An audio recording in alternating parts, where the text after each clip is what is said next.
Hello hello hello hello dear bankers, कैसे हैं आप सब लोग। आई होप सब मस्त हैं, ज़बरदस्त हैं। हम कर रहे हैं CAIB में पेपर नंबर 4 BRBL की तैयारी, जहां हमने SOGA sales of goods act 1930 last session में शुरू किया था। आज हम इसे कर देंगे ख़त्म। 26B एंड 26C दोनों ही यूनिट्स करेंगे इन अदर नेक्स्ट 25-30 मिनट्स। शुरुआत करेंगे 26B के साथ। हम ऑलरेडी पढ़ के आए हैं सोगा में सेल्स ऑफ गुड्स। गुड्स पढ़ा हमने कि मूवेबल गुड्स के बारे में हम यहाँ पर बात करते हैं। अब उन गुड्स में कंडीशंस और वारंटीज बात करेंगे। यहाँ से 100% क्वेश्चन बनेगा इस टॉपिक से, 100%। नॉट इवन अनाउंस की यहाँ से क्वेश्चन नहीं बनेगा, है ना। बहुत इंपॉर्टेंट है और इजी भी है, ध्यान से बस सुनते चले जाइएगा मुझे।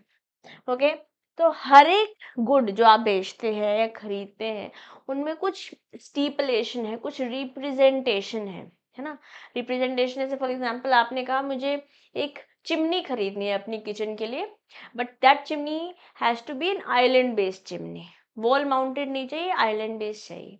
अब ये जो डिस्क्रिप्शन लिखा था, लेट्स से आपने फ्लिपकार्ट से ऑर्डर किया, उस डिस्क्रिप्शन में लिखा हुआ था कि चिमनी जो है आइलैंड बेस्ड ही है, वॉल माउंटेड नहीं है। And based on that information आपने प्लेस कर दिया ऑर्डर, बट पता चला जब घर में आया तो ये वॉल माउंटेड था, आइलैंड बेस्ड नहीं था, आइलैंड चिमनी नहीं थी। तो जो रिप्रेजेंट किया गया था और जिसकी वजह से आपने वो सामान खरीदा, वो तो बात पूरी हो ही नहीं रही, वो प्रॉमिस तो पूरा हो ही नहीं रहा। तो ये जो रिप्रेजेंटेशन असेंशियल थी इस कॉन्ट्रैक्ट के लिए, वो हुई कंडीशन। ठीक है, वो क्या हुई, condition.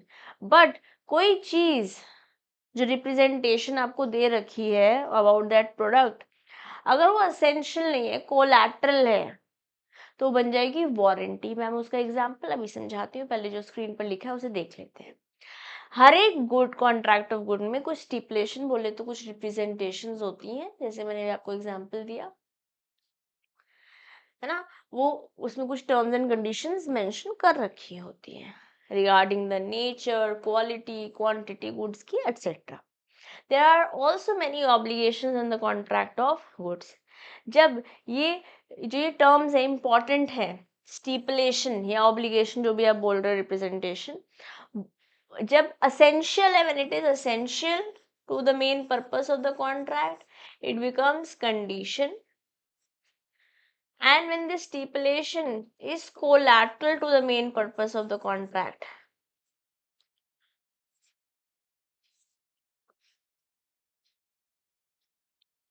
then it is warranty. ठीक है, जैसे आपको इस स्क्रीन पर दिख रहा है, एक वॉशिंग मशीन के बारे में बातचीत लिखी हुई है। वॉशिंग मशीन लिखी हुई है कि सॉरी, ये डिश वॉशर है। डिश वॉशर जो है 13 प्लेस सेटिंग वाला है।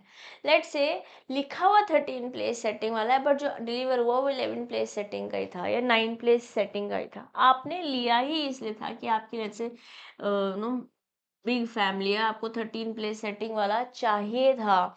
जो रिप्रेजेंटेशन लिखी है उसी से मैचिंग आपको चाहिए था अपना प्रोडक्ट, तो ये आपके लिए असेंशियल हो जाएगा। और जब कोई चीज़ असेंशियल है, जो स्टीपलेशन है, जो रिप्रेजेंटेशन है, वो असेंशियल है to the main purpose of the contract, then ये बन जाता है कंडीशन। ठीक है, ये बन जाता है कंडीशन। जब भी स्टिपुलेशन बोले तो रिप्रेजेंटेशन जो कॉन्ट्रैक्ट का पार्ट बन रही है सेल ऑफ गुड। जब भी स्टिपुलेशन असेंशियल है तो ये कंडीशन है, जब कोलैटरल है तो ये वारंटी है। और जो जो रिप्रेजेंटेशन कॉन्ट्रैक्ट ऑफ सेल का पार्ट, सेल ऑफ गुड का पार्ट ही नहीं बन रहे हैं, उसके बारे में बात करने ही नहीं वाले हैं, क्योंकि हम सोगा 1930 पढ़ रहे हैं। ठीक है, तो स्टिपुलेशन क्या है, contract of sale with reference to goods which are subject thereof may be और वारंटी अंडर सेक्शन 12(1). 12(1) में स्टिपुलेशन बता रखा है, 12(2) में कंडीशन बता रखा है। कंडीशन क्या है, stipulation essential to the main purpose of the contract. और अगर जो चीज़ इम्पोर्टेंट है वो आप नहीं फुलफिल कर रहे हो, जो एसेंशियल है वो आप फुलफिल नहीं कर रहे हो, तो इस केस में आप कॉन्ट्रैक्ट को ब्रीच बोलेंगे, मतलब जो वादा किया है वो निभाया नहीं। यस, ब्रीच हो गया है, जिस वजह से आपके पास है right to treat the contract as repudiated. Repudiate का मतलब होता है आप इस बेसिस पे कॉन्ट्रैक्ट को कैंसिल कर सकते हो, इस बेसिस पे कॉन्ट्रैक्ट को कैंसिल कर सकते हो। और जब भी कोई स्टिपुलेशन कोलैटरल है to the main purpose of the contract, तो यहाँ पे सिर्फ और सिर्फ आप डैमेजेस क्लेम कर सकते हो, बट कॉन्ट्रैक्ट को रेपुडेट नहीं कर सकता है, गुड्स को रिजेक्ट नहीं कर सकते ऑन द बेसिस कि भैया ये जो लिखा था वो आप बता नहीं रहे, जो रिप्रेजेंट कर रहे होते उसके साथ चीज़ें मैच नहीं हो रही, because it was not essential but collateral to the main purpose of the contract. ठीक है, चाहे स्टिपुलेशन कंडीशन है या वारंटी है, वो डिपेंड करेगा कि कॉन्ट्रैक्ट किस बेस पर बना है, कंस्ट्रक्शन ऑफ कॉन्ट्रैक्ट क्या है। तो 12(1) में स्टिपुलेशन, 12(2) में कंडीशन, 12(3) में वारंटी, 12(4) में कि जो रिप्रेजेंटेशन है, जो स्टिपुलेशन है, वो कंडीशन है कि वारंटी है, वो डिपेंड करेगा सरकमस्टांस पर, वो डिपेंड करेगा सरकमस्टांस पर। इसको थोड़ा सा और समझते हैं क्योंकि यहाँ से 100% क्वेश्चन आने वाला है।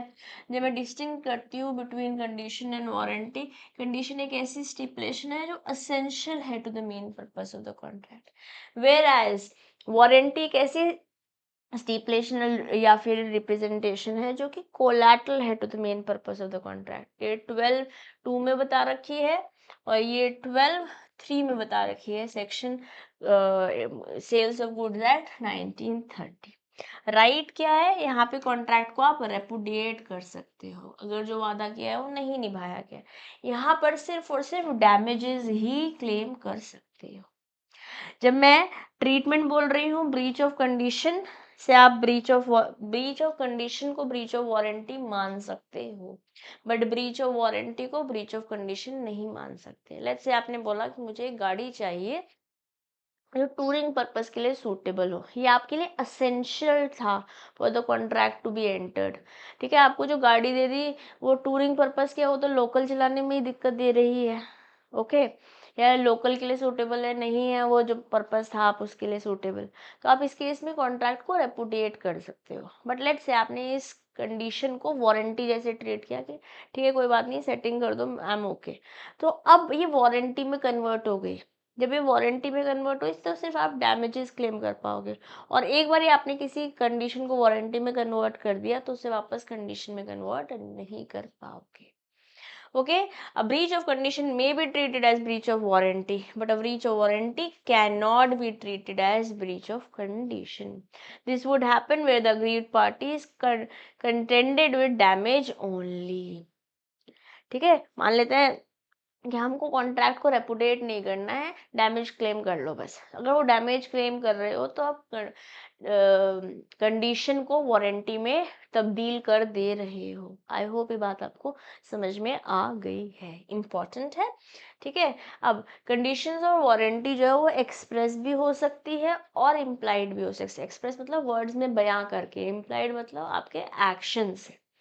ओके, एक्सप्रेसली मतलब जब आप वर्ड्स में बता रहे हैं, इम्प्लाइड मतलब जहाँ पर नो आपका बिहेवियर ऐसा बता रहा है। इसका एग्जाम्पल लेते हैं पहले एक्सप्रेस का। तो राम ने शाम को कंसल्ट किया, एक मोटर कार डीलर है शाम, कि उसको एक कार चाहिए टूरिंग पर्पस के लिए ताकि वो अपने प्रोडक्ट्स की सेल प्रमोट कर सके। शाम ने सजेस्ट किया मारुति। राम ने इसलिए शाम की बात सुनकर, क्योंकि शाम यहाँ पर नो एक्सपर्टीज है, उनकी एक्सपर्टीज है, ठीक है, तो इस वजह से उन्होंने ले लिया, मारुति गाड़ी ले ली। बट कार पता चला कि भैया ये तो टूरिंग पर्पस के लिए है ही नहीं, अनफिट है। अब being fit for touring purpose was express condition, वो शब्द में बयां किया था और ये कंडीशन है, it is essential to the main purpose of the contract. क्योंकि एसेंशियल है एंड देयरफॉर कंडीशन है। ठीक है, तो इसी वजह से ये गाड़ी मारुति राम ने शाम से खरीदी थी। अभी इसलिए इम्पोर्टेंट है, अगर ये फुलफिल नहीं होती है तो राम चाहे तो कॉन्ट्रैक्ट को रेपुडिएट कर सकता है। बट लेट से वो कहता है कि मैं कैंसिल नहीं करना चाहता हूँ, सिर्फ डैमेज क्लेम कर लेता हूँ, तो इस केस में एक्सप्रेस कंडीशन जो है वो एक्सप्रेस वारंटी में तब्दील हो जाएगी। Okay, it is so vital that it's not fulfilment defeats the very purpose of Ram's purchase of the car. Ram is therefore entitled to reject the car and get the refund done, because this is how treatment happens for um, breach of condition. breach of condition. ठीक है. अब जैसे मैंने बोला था कि condition express भी हो सकती है, इम्प्लाइड भी. अब हम एक्सप्रेस तो पढ़ चुके हैं, चलिए इम्प्लाइड भी पढ़ लेते हैं. इम्प्लाइड मतलब जो सरकमस्टांस से दिख रही है.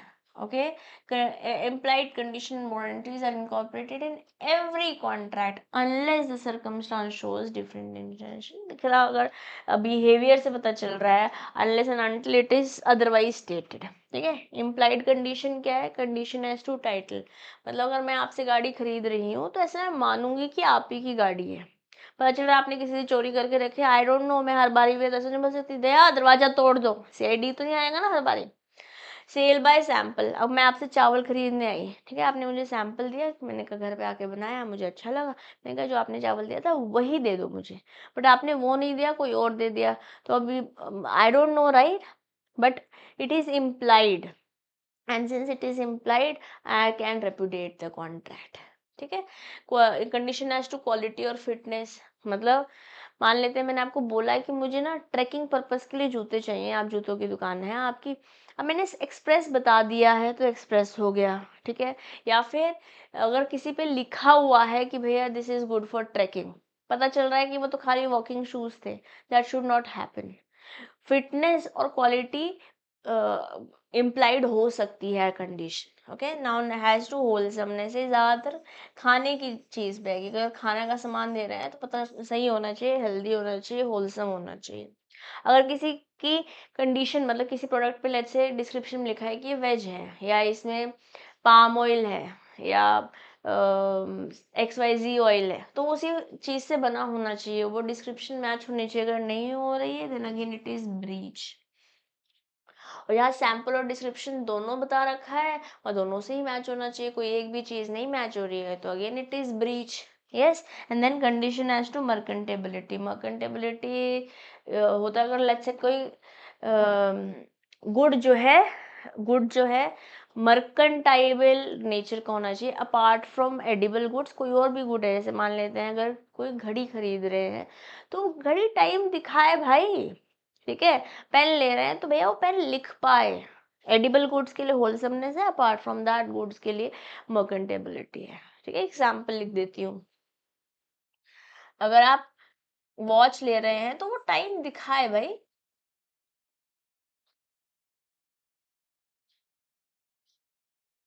ठीक है. इसका एग्जाम्पल है, मैंने यहाँ पर लिख दिया ताकि आप रिवाइज जब आप रिवाइज कर रहे हो तो आपके पास ये कंटेंट हो. ओके. अब एक यहाँ पर जो क्वालिटी और फिटनेस बोल रहे हैं, देखो हमको नहीं पता कि आपने किस लिए सामान खरीदा है. जैसे फॉर एग्जाम्पल ये श्रीवल्ली जी आई ये अभिषेक बच्चन की दुकान पर. ठीक है. इन्होंने एक कपड़ा लिया. अब इस कपड़े से सूट भी बन सकता है, साड़ी भी बन सकती है, लहंगा भी बन सकता है. कुछ बोला नहीं, लेकर चली गई और जाके लेट्स से इन्होंने सम धोती ड्रेस बनवा ली. अब वो धोती ड्रेस जो सही नहीं बन पा रही है या बेडशीट बनवा ली उसकी वो सही नहीं बन पा रही है, तो इनको सपने थोड़ी ना आएंगे कि आप किस लिए लेकर जा रहे हो सामान. अगर आपने पूछा है तो इनकी जिम्मेदारी बनती है बताने की, बट अगर आपने पूछा नहीं है then it is assume let the buyer beware. ये है डॉक्ट्राइन ऑफ केविएट एम्प्टर. ये बायर की ड्यूटी है, यहाँ पर सेलर का कोई रोल नहीं है. आप ले गए चादर बनाने के लिए, पता था वो लहंगा सूट या साड़ी बन सकती थी, आप उसकी बेडशीट बना रहे हैं. I don't know, right, the seller does not know what is in your head. तो आप या तो पूछ लीजिए, otherwise will assume that you have to be aware by yourself. Okay. Caveat means warning और अ कॉशन. तो doctrine of caveat emptor बोल रहा है the person who buys the goods must keep his eyes open, his mind active and be cautious while buying the goods. बोले तो buyer खुद examine करे goods को thoroughly. Okay, later on if the good is does not solve the purpose or depends upon his own judgment and he made a bad choice, then he cannot blame the seller for selling the good. The Sale of Good Act enshrines doctrine by stating that there is no implied warranty or condition as to quality or fitness. इसका exception है. Exception क्या है? Doctrine of caveat emptor.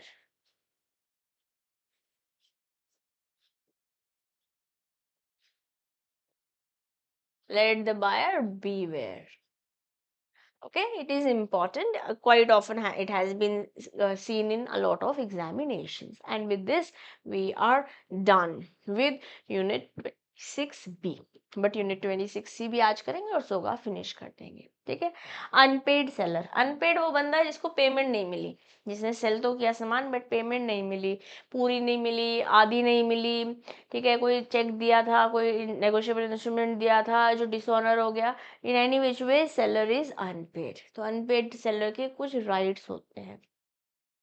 मान लेते हैं in case of breach by either of the two parties, मतलब let's say Jack Sparrow और Sherlock Holmes की बात हो रही है. जैक स्पैरो ने गुड्स दिया, इन्हें इन रिटर्न पैसे देने हैं. मान लेते हैं इन्होंने पैसे नहीं दिए. ठीक है. तो यहाँ पर जो ये सेलर है, he becomes an unpaid seller. He becomes an unpaid seller.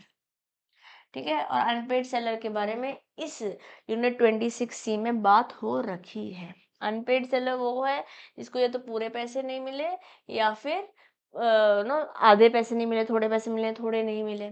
यहाँ पे कोई नेगोशिएबल इंस्ट्रूमेंट या बिल ऑफ एक्सचेंज भी हो सकता है जो डिसऑनर हो गया, मतलब चेक दिया था बट पेमेंट आ नहीं पाई क्योंकि अकाउंट में लेट्स से सामने वाले बंदे के पैसे थे ही नहीं. इस एग्जाम्पल लेते हैं. मान लेते हैं हु इज ही संदीप भैया. ओके. संदीप भैया ने गुड्स बेचे एसके सर को फॉर 1,00,000 रुपीज. केस 1 क्या है? एसके सर ने सामान पैसे देने से मना कर दिया, तो अगेन संदीप भैया becomes an unpaid seller. Yes. मान लेते हैं पैसे लिए, सामान लिया था 1,00,000 रुपए का, पेमेंट सिर्फ 40,000 रुपए ही दी, हाफ पेमेंट ही हुई ना, तो अगेन संदीप भैया बिकम्स एन अनपेड सेलर. या फिर एसके सर ने 1,00,000 रुपए दे दिए, तो इस केस में he is not an unpaid seller. Unpaid seller नहीं है. ठीक है. इन दोनों केसेस में अनपेड सेलर है. कौन? संदीप भैया. यस. और मान लेते हैं ये चेक दिया होता, और चेक ओनर हो गया. अगर चेक ओनर हो गया तो पेड हो गया, अगर डिसऑनर हो गया तो अनपेड हो गया. He is an unpaid seller then Sandeep भैया. और ये एसके सर है. ठीक है ना. समझ में आ रहा है एग्जाम्पल. अब एक और एग्जाम्पल है अपन के पास in case of agent. Let's say ये है चीफ रंगीला और ये है Durga. Principal authorizes agent to sell goods on his behalf. Let's say agent sold goods to buyer on credit but paid the amount to the principal from his own pocket.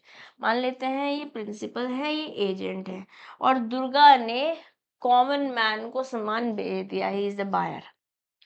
ठीक है. सामान बेचा, इनसे पैसे नहीं मिले, मतलब कॉमन मैन ने दुर्गा को पैसे नहीं दिए बट दुर्गा ने चीफ रंगीला को पैसे दे दिए हैं. ठीक है. इन्होंने इनको पैसे अभी तक नहीं दिए हैं. तो इस केस में though she was not the original seller, she was just an agent, but since she has already made the payment, she becomes an unpaid seller. Agent sold the goods to buyer on credit but paid the amount to principal from his pocket or her pocket.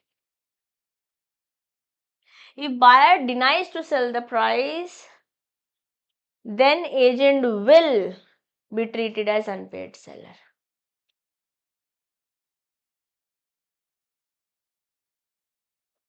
Yes. तो agent बन जाएगा unpaid seller. और यहाँ से questions बनते हैं. मैंने बहुत सिंपल तरीके से आपको चीज़ें समझा दी हैं. अगर एप्लीकेशन बेस्ड क्वेश्चन बनेंगे तो ऐसे ही बनेंगे. ओके. अब राइट अगेंस्ट गुड्स और राइट अगेंस्ट बायर पर्सनली, ये हम अनपेड सेलर के बारे में बात कर रहे हैं. और very important, extremely important topic है. आप देखिए यहाँ से एग्जाम में आपको क्वेश्चन काफ़ी हाई डिग्री में पूछे जा सकते हैं और हर अटेम्प्ट में ऑलमोस्ट हमें यहाँ से क्वेश्चन दिखे ही हैं. ठीक है. तुम क्या बोल रहे हैं? Let me take red only. चलिए. Where the property in the goods have passed, against the goods, क्या अनपेड सेलर के राइट है? अगर गुड मान लेते हैं पास हो गया है तो या तो वो लियन एक्सरसाइज कर सकता है, ठीक है, या गुड को रास्ते में रुकवा सकता है, या जिसको बेचा था उसको बेचने की जगह पैसे तो आने नहीं वाले, किसी और को दे सकता है।